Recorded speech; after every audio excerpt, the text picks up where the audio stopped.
안녕하십니까? 네, 2025년도 오늘은 마지막 공부가 되겠습니다.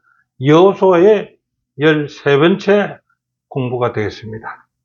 자, 문다식으로 풀어보는 교과 공부 오늘은 제13과 오늘 선택하라는 제목으로서 마지막 공부를 함께 해보겠습니다. 자, 13과 오늘 선택하랍니다.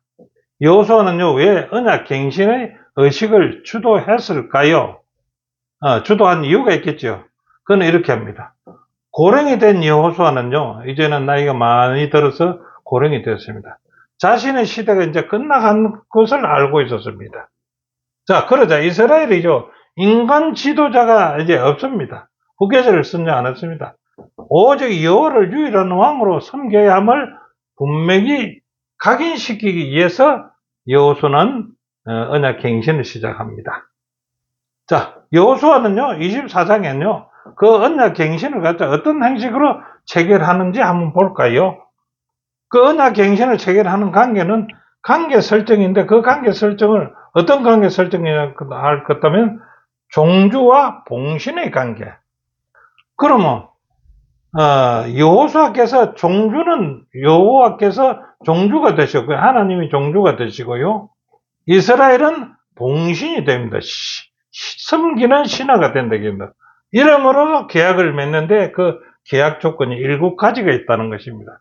이 7가지를 한번 살펴보면요, 조약의 발의자인 종주가 있을 것이고, 그건 하나님이시죠. 그 하나님을 맹세하는 점은 있고요. 두 번째는요, 죽음과 봉신 간의 관계를 설명하는 역사적 서언이 있어야 될 거 아닙니까? 자, 그 다음에 세 번째는요, 봉신의 감사를 토대로 죽음에 대한 전적인 충성을 표명하도록 요구하는 계약 조항도 있어야 되겠지요.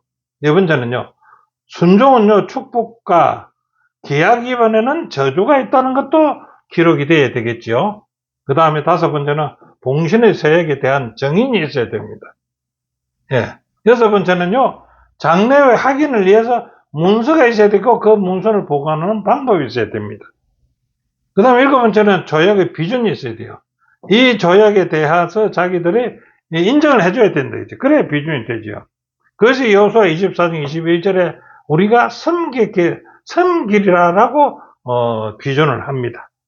자, 언약 갱신의 두 가지 이유는 무엇인가라고 한번 보면은, 언약의 갱신은 이스라엘에게요, 그들의 왕이 바로 여호와심을 상기시키고요, 그분께 충성한다면 그들의 보호를 받을 것이라는 것이 언약 갱신의 이유겠지요. 또 한 가지는요, 언약 갱신은요, 이스라엘에게 오늘 누구를 섬길 것인지 분명히 선택하라는 결단을 요구하는 것입니다. 여호와에 대한 충성의 보호와 생명의 유일한 길임을 여호수아는 이스라엘 백성에게 강조한다는 것입니다. 그래서 여호수아가 말하는 것은 기억절에 너희가 섬길 자를 오늘 택하라. 오직 나와 내 집은 여호와를 섬기겠노라 한다라고 여호수아 24장 15절이 이번 주의 기억절이 되겠습니다. 자, 첫째 날 너희가 거기 있었다. 너희는 누구며 거기는 어디라고 얘기합니까? 자, 안에 내용을 보면요, 너희는 지금 현재 여호수아 앞에 섰던 모든 이스라엘 백성들입니다. 예, 거기는 어딜까요? 거기는 지금 겪어보지 않은 그들이 애굽 땅에서나 홍해 바다를 건너거나 광야 생활을 얘기하는 거죠. 거기에. 그래서 여호수아가 세겜에서 하나님 앞에 세운 자들을 누구며 그들을 세운 이유는 무엇인가라고 이제 첫째 물으면요, 모인 장소가 어디냐요? 세겜이라 했습니다. 세겜에서 그래. 세겜은 왜 세겜을 선택했는가? 아브라함이 가나안에 도착했을 때 제단을 쌓은 곳이고요, 하나님께서 아브라함에게 처음으로 땅의 약속을 주신 그곳이 바로 세겜입니다. 그래서 그 세겜에서 다시 재계약하는 겁니다. 모인 이유는요, 아브라함에 주신 약속이 성취된 때에 이스라엘은 첫 번째 언약이 주어진 바로 그곳 세겜에서 하나님과의 언약을 다시 갱신하고 있다는 것입니다. 그의 모인 부류들은 뭡니까? 우리 장로들, 수령들, 재판관들, 관리들이 함께 모였고요, 하나님 앞에 섰다고 하는데 이는 이스라엘 백성 전체가 언약의 정인으로 부름받았다는 것을 보여준다는 것입니다. 그러면 여호수아의 그의 호소는요, 너희 중에 있는 이방 신들을 다 버리고 너희 마음을 하나님께로 향하라는 것의 호소입니다. 자, 여호수아 24장 2절로 13절에 이스라엘에게 주신 하나님의 기별의 핵심은 무엇인지 한번 볼까요? 한번 되돌아봅시다. 이제 과거를. 그래서 되돌아본 과거의 중심 주체는 누구일까요? 하나님이시다는 것입니다. 그래서 하나님이 이렇게 말합니다. 내가 너희들을 이끌어내었고, 내가 그들에게 주었고, 내가 그들을 보내었고, 내가 재앙을 내렸다니, 내가 행하였고, 내가 인도하여 내었고, 내가 너희를 구원하였다. 모든 이 얘기는요, 무슨 뜻입니까? 이스라엘이 주인공이 아니라 누구요? 하나님의 행동의 대상자가 이스라엘 백성이고, 이스라엘을 존재하게 하신 분은 바로 하나님이시라는 것을 여기서 내포하고 있다는 것입니다. 자, 여호수아 24장에서요, 조상들과 현재 세대는 어떻게 연결되어 있는가, 어떻게 언급했는지 한번 볼까요? 여호와께서는요, 조상들에게만 언약하신 것이 아니라는 것입니다. 그럼 누구까지? 지금 이 순간 여호수아의 말하는 그 자리에 있는 모든 사람과 언약을 맺으셨다는 것입니다. 이곳에 있는 대부분의 출애굽을 경험하지 적이 없었습니다. 모두가 호렙산에 있었던 것도 아니었습니다. 그럼에도 여호수아는 너희가 거기에 있었다라고 말합니다. 요약하자면은 과거의 교훈은요, 각각의 새 세대에게 적용된다는 것을 말하는 것입니다. 조상들을 위해서 일하셨던 하나님은요, 지금 세대를 위해서도 역사하실 준비가 되어 있으시다라고 말씀하시는 것입니다. 자, 과거의 교훈은요, 각각의 새 세대에게 적용되어야 했습니다. 조상들을 위해서 일하셨던 하나님은요, 지금 세대를 위해서도 역사하실 준비가 되어 있으시다는 것입니다. 자, 둘째는 성실함과 진실함입니다. 여호수아는요, 이스라엘 백성에게 무엇을 요청했는가? 여호수아 24장 14절부터 15절에 보면 요청할 수 있는데, 그것이 여호수아는요, 이스라엘 백성에게 여호와를 경외하며 성실함과 진실함으로 그분을 섬길 것과 우상을 버리고 누구를 섬길 것이니 분명히 이제는 선택할 것을 요청합니다. 두 번째는 그의 호소는 이스라엘 백성이 창조주 하나님께 충성을 다함으로 자신들의 정체성을 지키고요, 그 땅에서 계속 살 것인지 아니면 우상을 숭배하는 수많은 민족들처럼 그 중에 하나가 되어가지고 정체성, 목적을 다 사명도 없이 다시 사라질 것인지 선택은 누구에게 있다고요? 이스라엘 백성 자신들의 몫이라고 얘기하고 있습니다. 자, 여호와를 성실함과 진실함으로 섬긴다는 것은 무엇을 의미하는지 볼까요? 자, 여호와를 성실함과 진실함으로 섬긴다는 것은 하나님의 위대함과 거룩함을 인식하며 그분을 경외하는 내적 태도를 지니고 경외심이 순종과 섬김의 삶으로 나타내는 것을 의미한다라고 했습니다. 그래서 이 두 개의 용어를 한번 특징을 살펴보면 다음과 같습니다. 자, 성실함이라는 이 말은 히브리어로서 타임이라는 말인데요. 이 타임이라는 말은 주로 희생 제물의 완전함과 흠없음을 묘사하는 행용사로서 사용하는 것이 이 타임입니다. 그래서 성실하라. 흠없어. 완전하고 흠없는 것. 그 다음에 진실함이라는 말은 히브리어로 에메트라고 말하는데, 에메트라는 말은요, 배남없는 충성과 신실함으로 하나님께 붙어있는 삶을 말하는 것입니다. 자, 이것들은요, 이스라엘의 창조주 하나님께 충성을 다하는 특별한 정체성과 사명 안에 머무는 선택을 의미한다라고 얘기하고 있습니다. 자, 성실함과 진실함으로 주님을 섬긴다는 것은 우리에게 어떤 것을 의미하는가? 우리에게 어떤 것을 의미합니까? 하나님께서 이스라엘의 역사 가운데 당신의 백성을 성실함과 진실함으로 인도했다면은 하나님께서 보여주신 것과 같이 우리도 신실함을 하나님께 보일 요구하고 있지 않느냐 이겁니다. 우리에게도 성실함을 진실함으로 하나님께 보일 것을 요구하다 이겁니다. 이것은 단순히 그분의 요구에 대한 외적인 순종이 아니라 내적에서 우러나오는 순종이어야 하고요.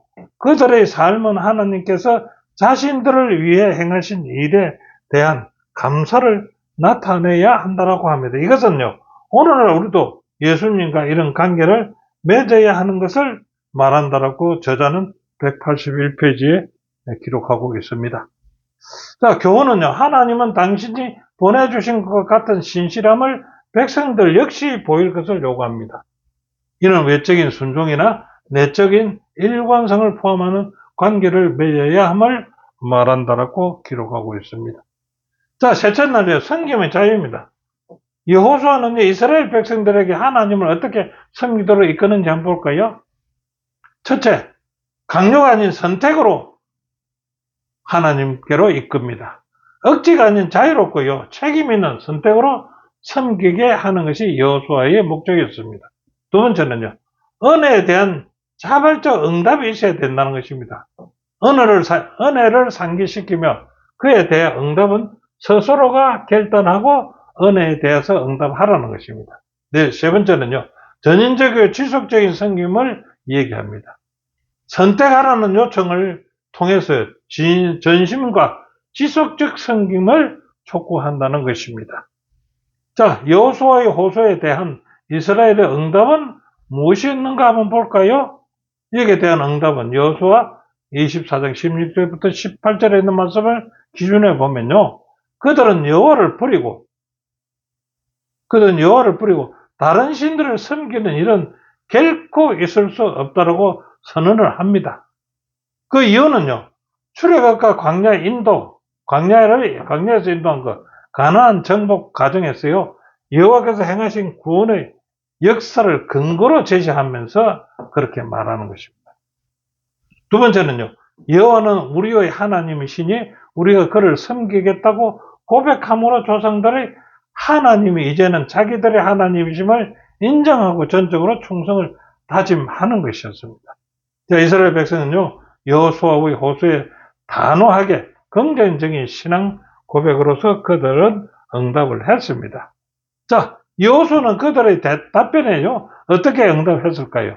그 이유는 무엇인가? 여호수아 24장 19절부터 21절을 기준해서 한번 살펴본다면요, 이스라엘의 열정적인 고백과 달리는요, 여호수아는 적극적인 격려 대신에요, 그 이스라엘이 적극적으로 열성으로 고백하는 그것을 적극적으로 격려 대신에 경고로 응답합니다. 여호수아는요. 그 이유는요, 첫째가 그렇습니다. 이전 세대에 역시 순종을 약속했지요. 그러나 그들은 그 언약을 깨뜨릴 경험이 있습니다. 따라서 하나님을 섬기겠다는 선택이 감정적 선언이 아닌 삶 전체를 요구하는 중도한 결단임을 깨닫게 하고자 했던 것입니다. 두 번째는요, 여호수아는 섬김의 자유에 대해서요, 이스라엘 백성에게 몇 가지 사실을 깨닫게 하는 것입니다. 그게 뭐냐 그러면 첫 번째로 하나님을 섬기겠다는 선택은 민족의 축복과 불순종의 결과에 함께 인식해야 한다라고 얘기하는 것이고요. 두 번째는 하나님을 섬기겠다는 결단은요, 남이 대신하거나 강요할 수 없는 각자의 자발적 선택이어야 한다라고 말합니다. 세 번째는요, 하나님을 섬기는 것은요, 구원하시는 하나님과의 인격적인 언약 관계에서 이루어진다라고 얘기하고 있습니다. 자, 교훈은 이스라엘이요, 단호하게 전적인 충성으로 하나님을 섬기겠다고 할 때에 여호수아는 이 결정의 중요성과 그에 따르는 축복과 형벌을 충분히 이해하도록 그들에게 얘기해 주고 있다는 것입니다. 자, 넷째 날 우상숭배의 위험입니다. 여호수아가 이스라엘 백성에게 우상을 버리라고 반복해서 호소한 이유는 무엇인가 볼까요? 자, 우상숭배의 위험은요, 외부의 문제가 아니라 이미 백성들 가운데 곧 마음속에 존재하고 있기 때문이고요. 모압 평원에서 모세도 같은 선택을 요구했지 않습니까? 우상을 버려라.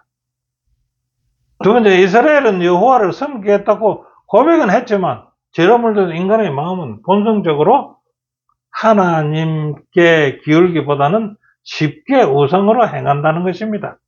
때문에 의식적인 결단이 필요하다는 것입니다. 그래서 여호수아가 우상을 버리라고 반복해서 호소한 이유는 단순한 선언이 아닌 마음의 방향 전환을 요구하며 반복적으로 경고한 것이라고 볼 수가 있습니다. 자, 여호수아 24장 22절부터 24절에서 강조되는 순종의 본질은 무엇이며 왜 이것이 중요한지를 한번 볼까요? 자, 순종의 본질은 뭡니까? 규칙을 기계적으로 지키는 행위가 아니라 하나님의 음성에 귀를 기울이는 인격적 관계를 의미한다고 합니다.